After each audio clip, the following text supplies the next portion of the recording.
I'd like to share with you today here at the Kosel a personal thought. We all have things that we like and we don't like. And most of us, the things which we like, we try to encourage them and do them more. The things we dislike, we try to distance from ourselves. It's not so often that you could replace the things you dislike with the things you like. Because often they're different things. Like, for example, a person might not like to exercise. So what do you do if you don't like to exercise? If you want your heart and your body to be healthy, you have to do that. So you might like eating chocolate cake. So you can't replace exercise with eating chocolate cake. That's counterintuitive and it just doesn't work. But I want to share with you again this morning a personal thought. After davening for over a year at the Kosel, I have to say that I've become addicted.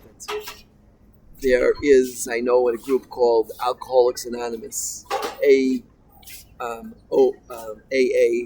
there's Overeater Anonymous, OA, and I'm sure there's a lot of other anonymouses out there. And I have to admit that I become KA, Kosel Anonymous, or as they call it, a walnut. I become a walnut, become crazy about davening at the wall. And the reason is because when I daven here in the morning, I feel that I'm completely connected to the Shekhinah. Chazal tells us, in fact, that there's one place on planet Earth where the Shekhinah still rests in a strong way, and that is Kosel Maravi. And the reason is because it was built from Kasvei Stucco. It was built from stucco money given by poor people. And therefore, because they were Moser Nefesh, because they literally gave their food from their mouth in order that the Kosel should stand, so it still stands today. So I find coming here every morning an integral part of my day, right? Even though it means getting up early so that I can be in time for Kolel, and I have a ride actually at 3:45 in the morning from Harnof, a ride back to Kolel afterwards. But I find I become addicted. What can I do? And especially the minyan inside the coastal tunnels, which is a shul called Shari Tshuva, which is by invitation only. But again, as I always say, if you come to the coastal and we meet up, I could hopefully try to get you in, or maybe get in yourself if they're in a good mood that day. The Eisenbach family. It's especially powerful to daven there because you're right across from the Kodesh Kedoshim. Number one. Number two is I have to say it's the most beautiful shul I've ever seen in the world.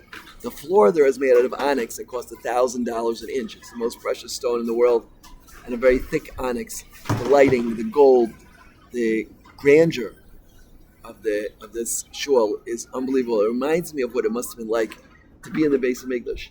And I believe the Rambam actually hints into this in Mar Nevuchim, the beauty and the glory and the essence and the fragrance, the Keturas, in the base of Mikdash was all to create a majestic, palatial setting that made you understand that you were in the base of Mikdash, in the house of Hashem. So this is one of the things that I like the most. And when I daven at the Kosel, so in the past couple of weeks, my close friend Nisan Far was the brother of my Yedid Nefesh, Sharon Far. So they suggested for my fundraising efforts, my call which I run trying to train post-converted Jewish people, I should make a heskem, an agreement, that whoever gives $85 a month, I should daven for them 40 days at the Kosel. And Baruch Hashem, a number of people signed up for this initiative and contributed, and still possible to contribute at the link. If you write to me at dytravis613 at gmail.com, we'll send you that link. But I found that when I was davening at the Kosel, inside the tunnels, in the Shari Tshuva shul, right opposite the Kodesh Kedoshim, and I'm probably the one closest to it because I daven all the way in the corner up front. Right? The women can get a little bit closer downstairs. But as far as this, probably the closest man on planet Earth by Nates to the Kodesh HaKadoshim, unless you count the Arabs, but I don't know if that counts. They're inside. But the closest man on planet Earth to be davening at the Kodesh HaKadoshim.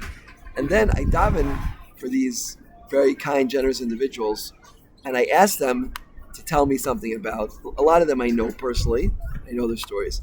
But I asked them to tell me a little bit about it, and some very powerful stories about shidduchim, about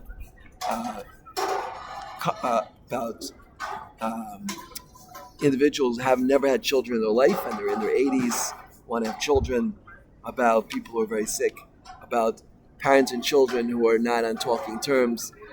And when I daven for these individuals, I feel so close to Hashem because I feel that I'm connected to the Jewish people. And the Zohar tells us that Kuchabrichu v'Yisrael v'Raisa Chadu. The Torah and the Jewish people and Hashem are all one. And the more you connect yourself to the Jewish people, the more you're part of one with Hashem and with His Torah. Right? Hashem gave us His Torah, not just that we should do His will, of course, but that the whole Jewish people should be united with one code of law, doing the same thing together. You have a million of people, of men davening. You have a group of women who are doing a fresh challah, or davening together at the coastal downstairs in Shari Tshuva, or whatever it might be. Right? The davening for another Jew, I find that this is one of the most rewarding experiences of my life, to empathize with their tribulations and to be part of them. One of the most powerful experiences I ever had in my life was with my Rebbe, my first real Rebbe, Shlomo Zalman Auerbach, who I one time went to tell him what difficulties we were having in our Shana Rishona, right? Which included my father-in-law dying 4 days before the wedding, and then going to Rio de Janeiro to be my mother-in-law, getting choked on the beach, and then coming back and having our sukkah torn down a couple hours before Sukkot, and then my wife having a very hard pregnancy, and my daughter being born and hospitalized many times, and then me being run over by a car and pronounced dead, and meningitis and pneumonia and a fire, and buying an apartment and turning out not to be ours, to mention a few of them. And I went to Rav Shlomo Zalman Auerbach, and I said, Rabbi, I just can't take this anymore. I don't know, what should I do? Should I have to do something different? And he looked at me with his very warm eyes, tear-filled, and he said to me, Ani lo yodea, avle ani ma'od merachem alecha. I don't know what to tell you, but I have tremendous mercy for you. And this is what he told me. And this was one of the most powerful experiences of my life, because I understood then what it means to feel for another Jew when the Gadol Hador says to you, "Ani lo yodea, aval ani ma'od merachem." This is very powerful. The story is told about Shlomo Zalman Auerbach.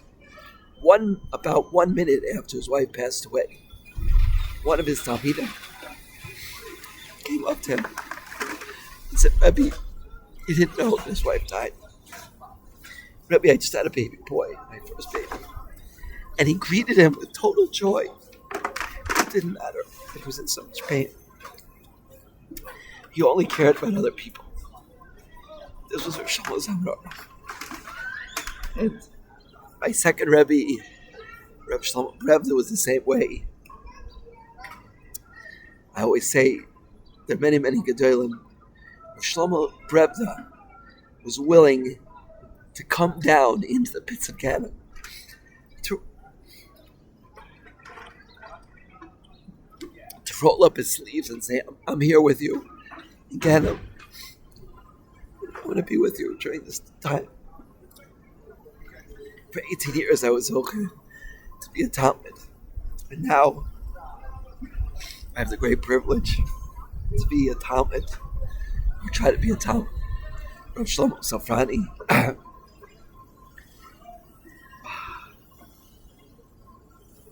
Arizal says that if you cry, you wipe your forehead, then it wipes away the averas that are written on your forehead. So Shlomo Zafrani, whoever doesn't know, he's the Rav of approximately 80 shuls in Eretz Yisrael. He's not based in France. He's Rosh Shiva. He's a Rosh Kol. He's a Mechaber Ben Sfarim, and he is the up and coming Gadol of Sfarim and of all of Klal Yisrael. And he's so busy. But when I talk to him about my difficulties, he's all there, 100%. And this is a real Gadol. These three Gedolim, Rav Shlomo, Zalman Auerbach, Rav Shlomo, Brevda, and Rav Shlomo Zafrani, they all had Chochmah Shlomo, great Chochmah Shlomo Melech.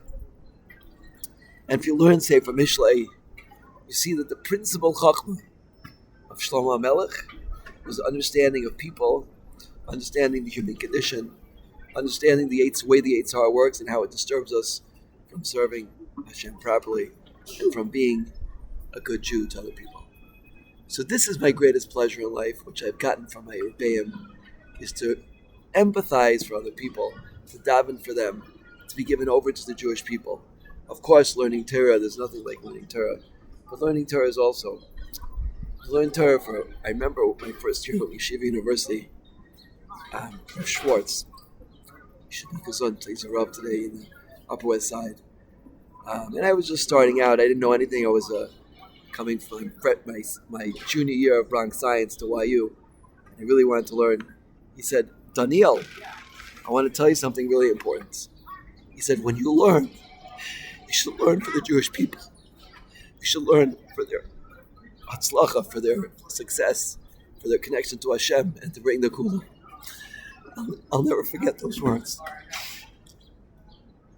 In any event, this is my greatest pleasure. Now, the thing I dislike the most is fundraising. Any fundraiser, well, most fundraisers will probably tell you that.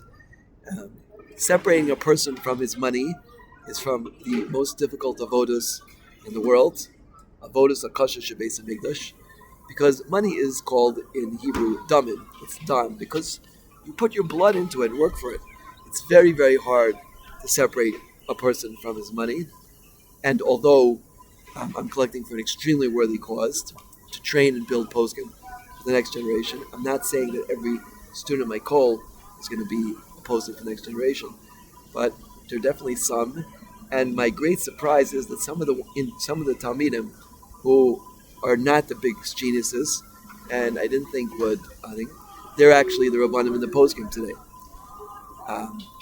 And Baruch Hashem, we have some very bright individuals, young Talmidei Chacham by us, who are up and coming, Bezrat Hashem.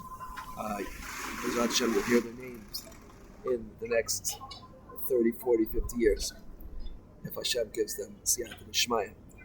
So that's the thing I hate the most, is separating people from their money. It's very, very hard avoda. I'm very bad at it, because I really feel for people, and I feel like how hard it is for them to give up their money. So that's why today I'm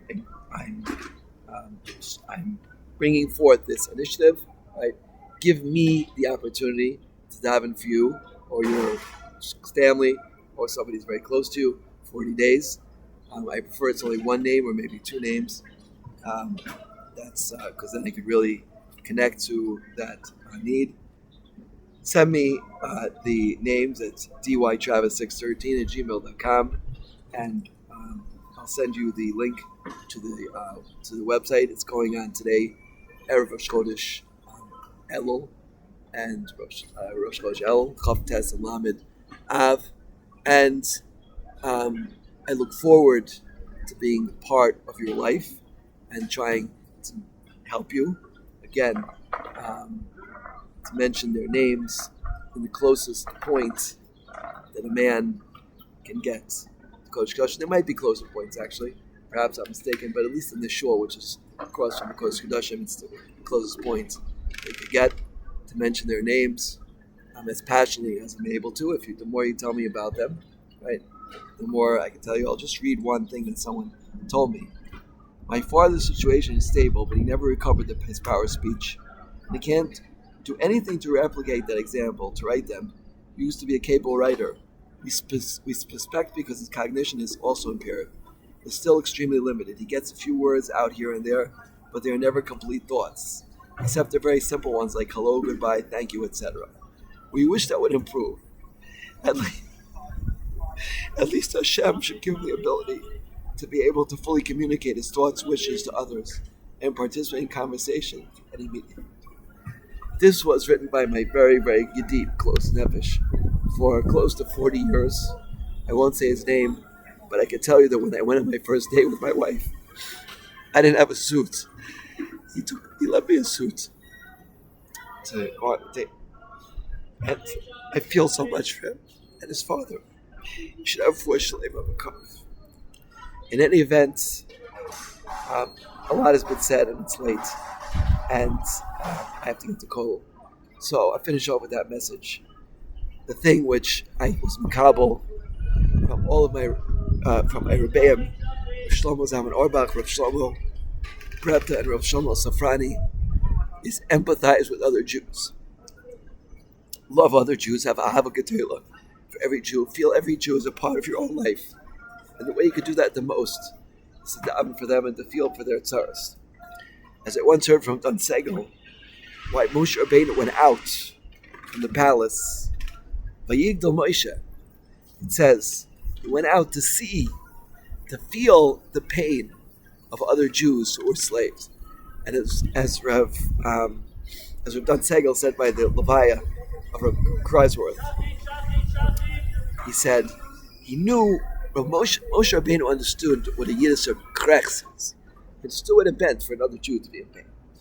So this is the thing which I feel the most elevated by. Of course, Torah is what elevates us. But after Torah, the thing I feel most connected to is davening for other Jews and helping them with their tzaras.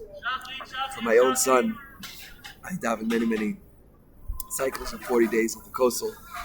And the thing which I feel least connected to is trying to pull money out of other people for the sake of the Kol, even though it's a tremendous cost to be able to support Talmidei Chachamim, to become future poskim for Klal Yisrael. It's very hard for me. I hate it. And I'm asking you today to help me replace the thing which I dislike with the thing I like by contributing $85 a month for 12 months. I will personally daven for you for 40 days straight, including Friday Shabbos. I'm at the Kosel. Write to me today at dytravis613@gmail.com. If you're seeing this here on YouTube, I believe there's a link there to the campaign. I wish everyone bracha v'tzlach and siyata nishmaya. It's my deepest tefillah to HaKadosh Baruch Hu that everyone's sorrows should be removed. Again, I'll repeat the caveat that started all these classes, these shirim. Thank you, Hashem, when things look bad. Is that you could either have sorrows or learn about sorrows. Just like learning about karbanos is like bring karbanos. You could, by learning about sorrows is like had sorrows. That's why I started these classes every day of Thank you, Hashem, when things look bad. And you can watch them every day. I found this idea later in the Svas Emerson Parshas Bo. It says that's why the Torah wrote the Parshas of Shovim. In order we should be yotzi the tzaras you need for Torah Eretz Shalom Haba by learning these Parshas. I wish everyone bracha tzlach and siyata shmaya. All the tzaras should go away. If you decide to make me part of that process, I'll be very grateful to you. Number one, for helping to connect to another Jew, and number two, for helping me support our kol. I Bezrat Hashem am starting another kol in Beit Shemesh in the winter, a second kol for training poskim there, and we hope to expand with another 20 Avreichim. And today I have a meeting to perhaps close on a base medrash, which I hope will be successful, to have a base medrash for Horoah, Klal Yisrael. I wish everyone bracha, slav and siyata shmaya, and all of the tzaras that every Jew have should be taken away. Amen.